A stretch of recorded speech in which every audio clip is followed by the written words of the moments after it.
Ready to rock and roll. All right. Something cool here talking to Myles Kennedy. How you doing, man? I'm doing great, man. Thanks for having me.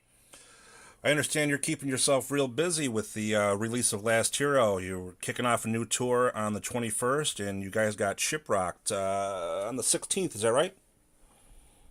We do. It's actually my first experience on a boat, so it's going to be interesting. Hopefully, I won't get seasick.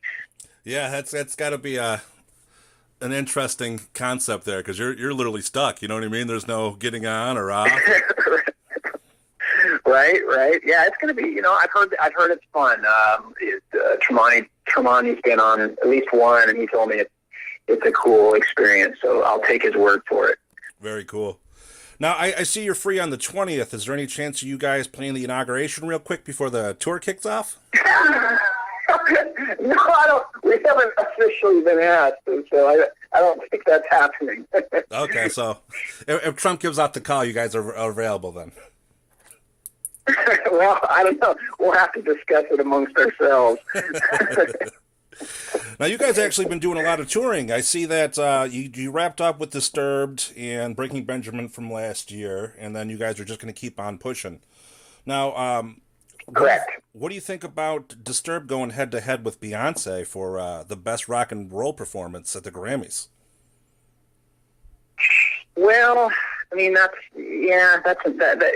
it's interesting that she's up for that. I think Disturbed. I mean, I love that performance. I believe it's for the Conan performance, if I'm not mistaken, which I think is really great. In fact, I listened to that performance a lot when we were doing. When there's talk of doing the duet on that tour, we did Sound of Silence. So I would actually practice to that live broadcast. It was on YouTube. So I spent a fair amount of time listening to that. So I think it's a real solid one. Very cool. Very cool. Just a little odd, don't you think? I mean, having Beyonce up there as rock and roll. Yeah, I mean, the Grammys. It's certainly something that has been highlighted for a long time. I when it comes to hard rock in general, I think it really, for a lot of people, at least for myself, when Metallica lost out to in was it the late '80s? It just totally slipped my mind.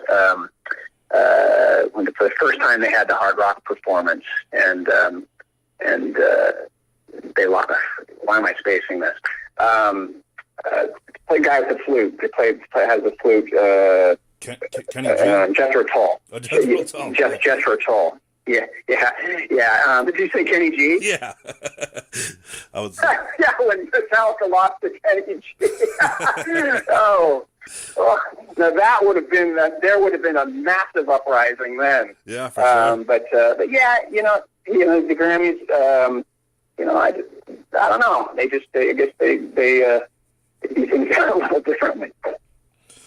Now, you guys are actually, like I said, you're doing a lot of touring here. You're going to wrap up the States here, it looks like in February. Then you're going to shoot over to Australia, and then you got a couple of festival dates planned for May. Are you guys going to keep on pushing throughout the rest of the summer, too? Yeah. So we're putting all that together. We'll head back to Europe after those festival dates in the U.S., and we'll probably be in Europe for a little while, because then the big festivals happen overseas, and then we'll probably do some solo shows as well.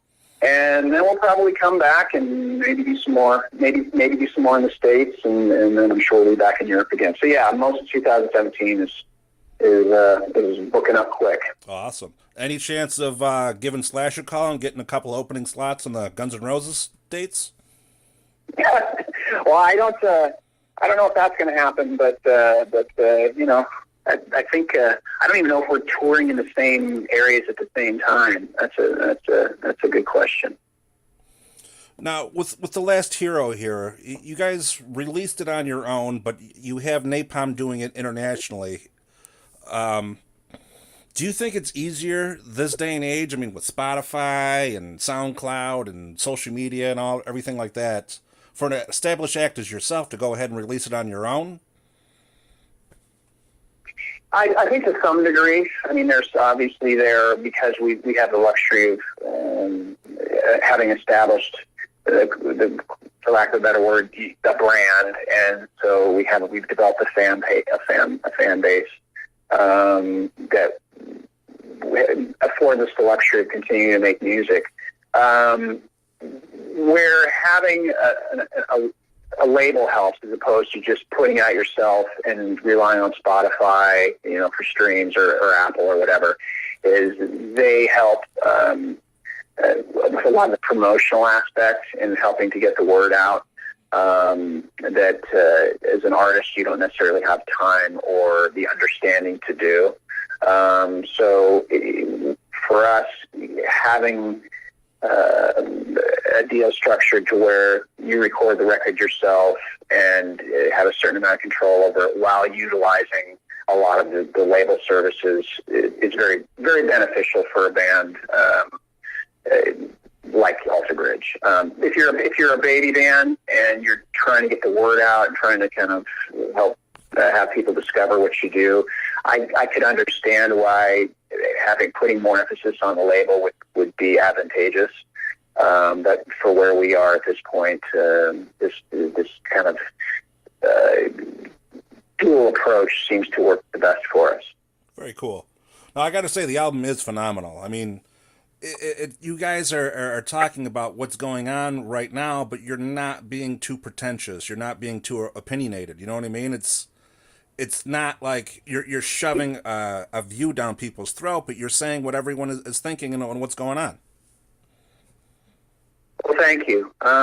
Yeah, it was a bit of a challenge to try and pull that off, because anytime you're dancing around touchy subjects, if you go too far and start really expressing your view on things, and like you said, try and shove something down people's throats, it does a couple things. It alienates people, but it also pinpoints a record to a certain time. And it can kind of date the record, really. Right. And it may not have the long-term resonance that it could have if you are a little more ambiguous with how you approach it, so that it can apply, decades from now. So yeah, it was definitely we were definitely very aware of that, and trying to achieve something that, like I said earlier, touched on, dealt with the emotions revolving around such a touchy subject without shoving our opinions down people's throats. Well, I mean, you definitely handled it well. Like I said, I mean, I hate to say it when I see somebody in a celebrity status go ahead and say, this is what you should think, this is what you should do, this is who you should like, you know what I mean? And it kind of makes fans, you know what I mean? Just a little upset. Yeah, because you're gonna piss people off. Some people are gonna get on board and go, yeah, I agree with you. But it's kind of like with politics and religion; those are such touchy subjects. And with religion, I was thinking about this the other day. I actually did an interview not too long ago and expressed kind of my views on that. And after I did, I kind of felt bad, because I feel like religion and politics they're such divisive subjects. So it's definitely something you got to be careful of. For sure.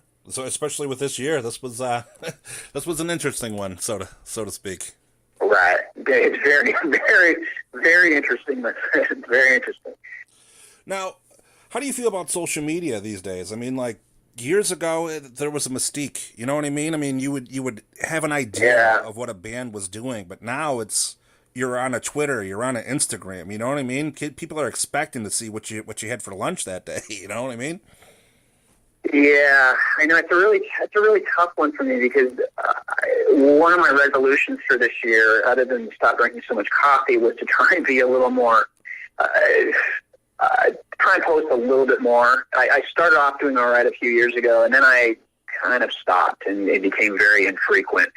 And I'm trying to find a good balance to where there's still a certain level of mystique, but at the same time, you're letting people know that you're alive, that you're still there. Right. And so I haven't really figured out that exact balance yet, but I'm definitely working on it. Very cool. I mean, it's Like I said, it's just a new thing, especially for someone who's been in the game as long as you have. You know what I mean? I mean, you see some of these acts here, and that's their whole life is, guess what, guys? I just had this for lunch and this or that, and it's just like, you got to Yeah, understand that you are, you're a person too. You know what I mean? You got your own life to live, and you got to balance that. Like you said, you got to figure out the balance of giving the fans what they want and still being able to keep to yourself. yeah, no, that's very well put. And I think for me, what I got figured out when I was posting a little bit more is I got to a point where I didn't know what to post, and so I'd spend too much time during the day trying to figure out what was going to engage someone, and I realized how many song ideas could I have come up with in that time. And I'm at the end of the day, I'm supposed to be creating songs. That's what I do. So, you know, that was the big wake up call for me was that it was taking away from my productivity as an artist.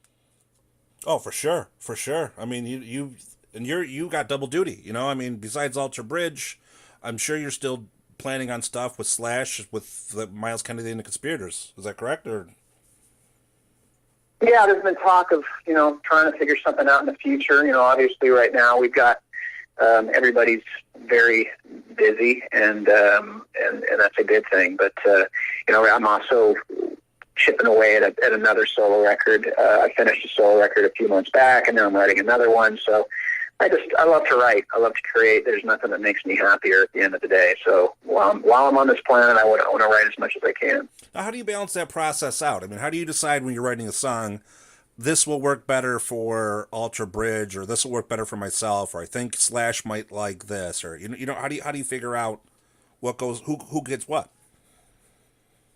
It's just kind of an internal filter where with Alter Bridge, because it's as heavy as it is, there's certain ideas that I know are going to work there, and those ideas aren't going to fly with my solo thing, because the solo thing is about it's just a different dynamic. It's more singer-songwriter based. But with Slash, what we did is the process was entirely different. He would generally come up with the music and send me a music bed, and then I would put the melody and lyric to it after the fact. So it was like he would send me the sonic canvas, and I would get to paint over it. Whereas with Alter Bridge, we're composing the musical parts, and the melodies Mark and I will work on together as well. And then I take the lyrics from once we have all that kind of set in stone. So it's definitely a different process, and I haven't had too much difficulty in terms of deciding what goes where musically. It's pretty easy. Very cool. Now, 2016, that was a rough year with celebrity deaths, and I seen the celebrity Deadpool picked out 17 out of the 20 that passed away last year. You have any predictions of who can be on that list for this year? Oh, gee, that's such a morbid. It's funny. I was actually listening to Howard Stern the other day, and he had something called what is it? Not the Rat Pack. They called it something else. The Rat Pack. And they were. Yeah, exactly. And they were predicting that who's going to go, and I was just like, "Whoa, man, that's pretty hardcore." So I don't know if I have any predictions.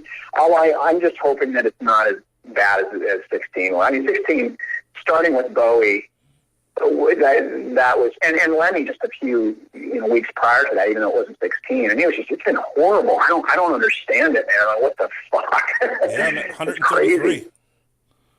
133 different. I'm sorry? I was 133 different musicians and celebrities that passed away last year. Yeah, that's really bad. That's rough. Now, I don't want to take up too much of your time. I understand you're a busy man. You got things to do. The Last Hero is available on iTunes, Amazon's, and wherever you can still buy CDs. I don't know how many places are left these days. Yeah, it's definitely it's changed. A lot has changed, but yeah, those are definitely places where you can still grab the CD or buy the MP3s, and if you want to stream it, there's obviously plenty of sites you can stream it from as well. So check it out if you can. Now, does that blow your mind away a little bit when you think about it with the streaming factor rather than hard copies these days? I mean, it takes away from from the the actual handling of disc to the cover art to the what goes inside that little booklet. You know what I mean? Yeah, it definitely affects the ritual of how people listen to music. At least how I used to listen to music growing up. That's such a big part. And I'll never forget, the day I bought my first LP, and it was Queen. It was News of the World, and I took it home, and I remember opening it up and seeing that really cool like robot monster thing, and holding the band members, and there was like blood dripping, and I thought so cool. And then putting the vinyl on and listening to it, it was a great experience. It just added to the whole thing, and it was just burned into my brain. When I think of a kid now listening to something for the first time, I don't know if it's going to have that kind of profound effect where 30 some odd years later they're going to remember that moment. It's definitely it's a dramatic shift from how it was, and but fortunately they're still making LPs, and you can still find them, and so it's there if you want it.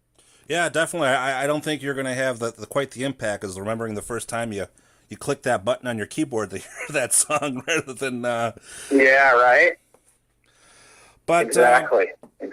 Once again, thank you for your time. For those that want to know the dates, it kicks off on the 21st. It wraps up at the end of February. ultrabridge.com will have all the dates. It'll have the access to tickets, and then it's got links to all your social media. Is that correct? Correct. All right, Myles. Thank you very much, man. Well, thank you, Lindsay. Appreciate your time. You take care. Take care. All right, bye-bye. Bye.